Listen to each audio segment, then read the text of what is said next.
প্রভাত খবর দিন ভর নিয়ে আপনাদের সঙ্গে রয়েছে আমি জুনেলা। ফের জেলা সফরে মুখ্যমন্ত্রী মমতা বন্দ্যোপাধ্যায়। আজ বন্যা পরিস্থিতিতে সরেজমিনে ফের মুখ্যমন্ত্রী।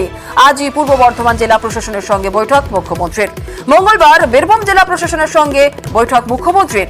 বৈঠকে সাংসদ বিধায়কদের থাকতে নির্দেশ দেওয়া হয়েছে।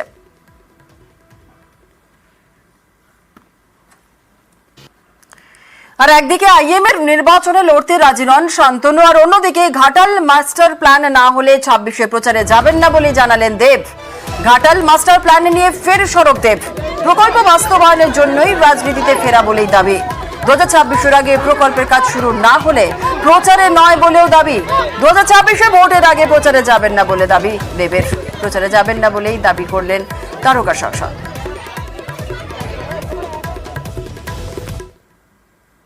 আমি ফিরে এসেছি আবার রাজনীতিতে এই ঘাটাল মাস্টার প্ল্যানের জন্য, এবং আমি কথা দিচ্ছি যদি ঘাটাল মাস্টার প্ল্যানটা শুরু না হয় 2026-এর আগে, তখন আমি প্রচার কর্মচারী আমি তখনও বলেছিলাম। কিন্তু আমার বিশ্বাস এই সরকার, এই দল, আমাদের নেত্রী ঘাটাল মাস্টার প্ল্যানটা বাস্তবিক করবে। নভেম্বর ডিসেম্বর থেকে ল্যান্ড অ্যাকুইজিশন শুরু হবে এবং এক্সিকিউশনের কাজটা, প্রথম পাম্পিং স্টেশনের কাজটা জানুয়ারি ও ফেব্রুয়ারি থেকে কাজটা শুরু হবে।